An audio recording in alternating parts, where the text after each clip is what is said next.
여러분의 구독과 좋아요는 저에게 큰 힘이 됩니다. 자, 오늘은 간만에 네이버 새모미 팬카페에 올라온 시청자분들께서 제보해주신 실화 사연을 읽어보도록 하겠습니다. 자, 먼저 첫 번째 사연은 검은 아지랑이라는 제목으로 레오02님께서 제보를 해주셨는데요. 일단 시작 전에 전글에서 방탈출 카페에 대한 이야기로 시작하겠습니다. 당인은 나중에 조용히 저에게만 말을 해주었는데 아마 그곳에 귀신이 있는데 해를 끼치거나 하는 애는 아니다. 다만 우리 둘에게 모습을 보인 건 우리가 자신을 보는 걸 알아채고는 나타나서 장난을 치고 사라진 것 같다고 말을 했고, 얼마 지나지 않아 그 방탈출 카페는 문을 닫았고 지금은 사라졌다고 합니다. 자, 요 방탈출 카페에 대해서 궁금하신 분들은 우측 상단에 제가 링크를 걸어드리도록 하겠습니다. 고등학교는 전 글에서 말했던 것처럼 공동묘지터에 자리 잡아 온갖 귀신들이 바글바글했습니다. 하지만 중학교는 좀 달랐습니다. 제가 졸업할 때 17기 정도밖에 되지 않았고 다른 학교들보다 오래되지도 않은 학교였지만 외관상으로 볼 때는 이미 20-30년 이상은 돼 보이는 외관에 낮이 되어도 건물 안은 어둡고 추웠습니다. 생각보다 이 연식에 비해서 학교 건물이 많이 낡았었나 보네요. 중학교 때 당이와 1등이, 저는 셋이 항상 같이 다니고 점심을 먹고는 4층 도서실 앞에서 이런저런 얘기를 하면서 놀았습니다. 중학교 1학년 때 저는 당이와 1등이랑은 같은 반도 아니었고 애니 덕후에 반에서는 그림만 그리거나 책만 조용히 읽고 지내는 아싸였는데 그 당시에 그림 그리는 애들은 반에서 한두 명밖에 없었고 그 반에는 저 혼자만 그림을 그려서 쉬는 시간이거나 점심시간이 아니면 반에서 혼자였습니다. 저희 학교 구조는 이상했습니다. 대강 그림으로 표현하자면 이런 식입니다. 복도 끝에는 비상구가 하나씩 있고 파란색으로 표시한 것은 교무실입니다. 교무실도 복도에 무조건 하나씩 있습니다. 굉장히 특이하네요. 교무실이 복도마다 하나씩 또 있다는 게. 빨간색은 교실들이고요. 이곳에 있는 선생님들도 다 이 학교 구조가 제일 독특하다고 했었습니다. 노란색으로 표시한 곳은 당시에 저희 반이었습니다. 제가 1학년이었을 때 저희 반이 있었던 곳에는 2학년 11반이 같이 있었습니다. 연두색 부분이라고 하네요. 자, 거기에 제가 입학할 때 교복의 디자인이 바뀌었기에 구별이 바로 되기도 했었고요. 2학년의 교복은 치마, 바지, 조끼에 마이까지 검은색에 가까운 남색이었습니다. 그러니까 이제 노란색이 이 제보자의 반이었고 연두색이 2학년 11반이었다라고 하네요. 학년이 끝나가는 시즌이었기에 수업은 없었고 들뜬 2학년들은 쉬는 시간 수업 시간 할 거 없이 뛰어다니며 놀았습니다. 저는 수업 시간이었지만 할 것도 없기에 그림을 그리다가 피곤해 책상에 엎드려 있었습니다.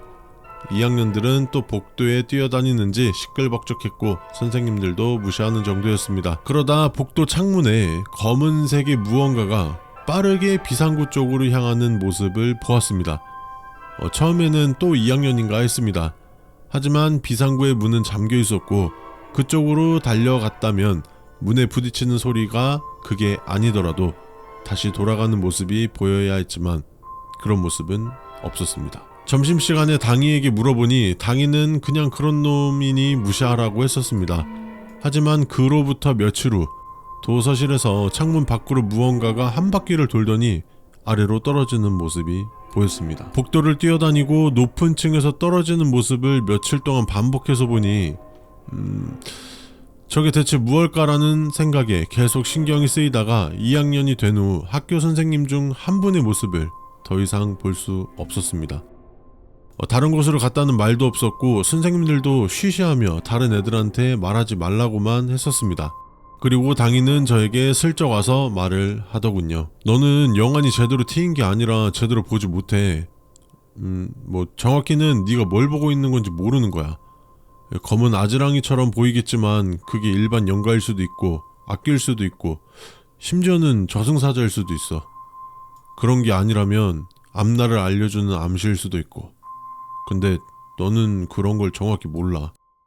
라고 말하며 앞으로 무시하고 뭔가 알려주고 싶어 한다면 아마 머릿속으로 알려줄 거라는 말을 덧붙였습니다. 학교에서 몇 번이고 그런 모습을 보았지만 최대한 무시하며 살았고 검은 아지랑이가 특정 행동을 반복한다 해도 어차피 당이와 1등이 외에는 다른 친구가 없었기에 못 본 척 하면서 누가 다쳤다라는 말을 들으면 그런가 하고 넘어갔습니다. 당이가 말하기로는 학교를 공동묘지터에 짓긴 했지만 그걸 애들의 양기로 누르네 어쩌네 하는 건 다 개소리야. 학교에 있는 귀신들은 친절한 귀신들이 많아. 오히려 학교에 찾아오는 귀신들이 대부분이고 학교에 몰려오는 이유는 학교만큼 재미있는 곳이 없어서야. 근데 우리 중학교는 진짜 이상해. 아무리 애들이 많이 왔다 갔다 해도 너무 어둡고 습하고 귀신들이 찾아와. 그리고 너 절대 학교에서 분신사박 같은 헛짓거리 하지마. 귀신이 붙는 게 아니라 주변에 있는 귀신들이 화낸다 라고 말했고, 학교에서 다친 애들 대부분은 분신사발을 했던 애들인 걸 알게 됐습니다. 보통 이제 학교가 공동묘지터에 지어졌다는 그런 썰들이 많기는 하는데, 당이라는 친구가 이제 할머니께서 무당이어서 이제 당이라고 부르는 친구인데, 이 친구도 귀신을 볼 수 있는 영안을 가지고 있는 친구라고 해요. 근데 그 친구가 저런 식으로 말했다면 진짜 좀 많이 무섭지 않나 싶습니다.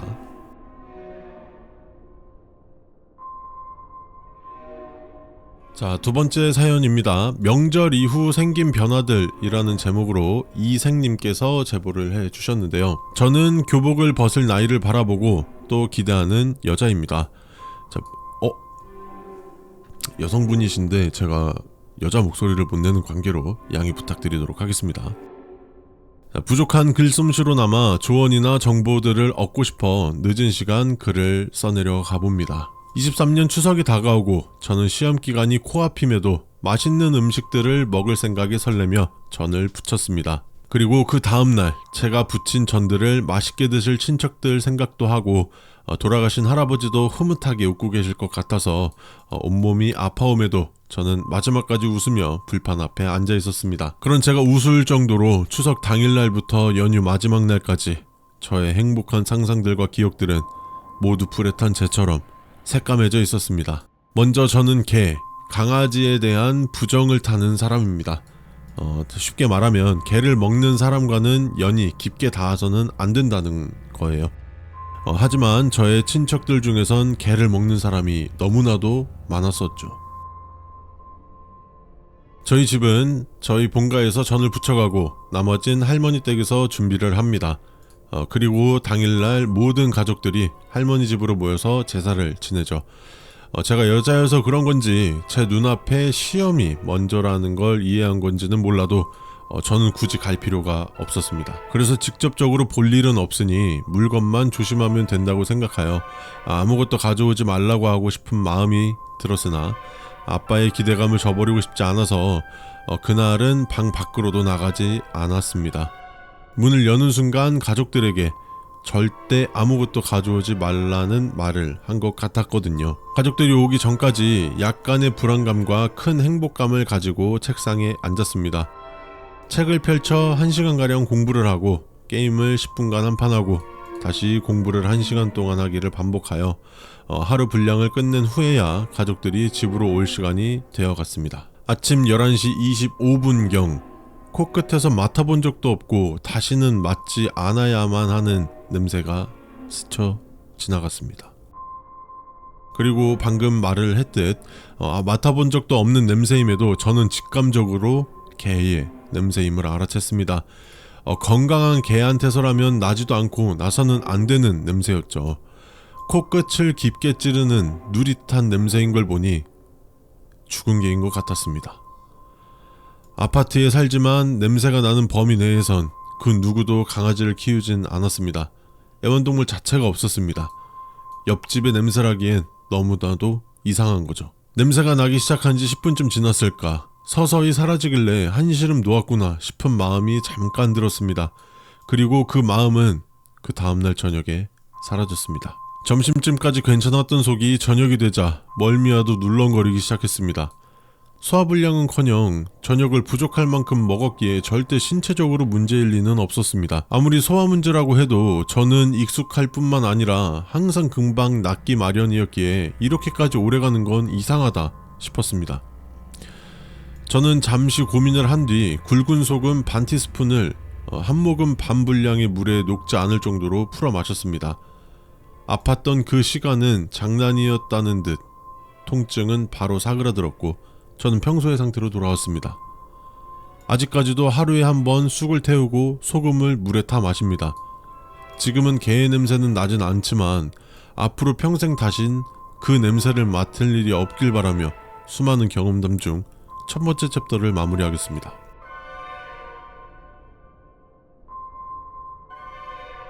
자, 오늘의 마지막 세 번째 사연입니다. 이번 마지막은 실화는 아니고 자작괴담인데 굉장히 재미있어서 약간 로어 느낌도 나고 해서 가져와 봤습니다. 자, 한밤중에 올려보는 괴담이라는 제목으로 4분음표님께서 올려주셨는데요. 괴담, 과학적으로 밝혀지지는 않은 미지의 존재들에 대한 이야기다. 과학적으로 밝혀지지 않았기에 괴담을 보는 우리들 중에서도 그 미지의 존재들을 믿지 않는 사람들이 있다. 이제 본론으로 들어가 보자. 혹시 플라시보 효과와 노시보 효과에 대해 아는가? 우리가 믿는 대로, 말하는 대로 단지 우리의 강한 의지만으로 결과가 바뀌는 현상을 말한다. 예를 들자면 전혀 효과가 없는 약을 효과가 있다고 강하게 믿으면 효과가 생기고, 임신했는데 임신하지 않았다고 굳게 믿으면 존재했던 아이가 사라지는 현상이 있다. 우리가 생각한 대로 결과가 바뀐다. 가끔 인터넷에서 환생 사례가 보일 때가 있다. 가끔 예언이 적중하는 사례가 있다. 가끔 그냥 꿈이라고 생각했는데 진짜 예지몽이었던 사례가 있다. 과연 예지몽, 예언, 환생이 처음부터 사실이었을까? 상상의 능력은 정말 위대하다. 너희 덕분에 우리가 존재하게 된 거야. 알아? 우리는 너희들을 정말로 고맙게 생각해. 이제는 우리가 상상하는 대로 될 거야.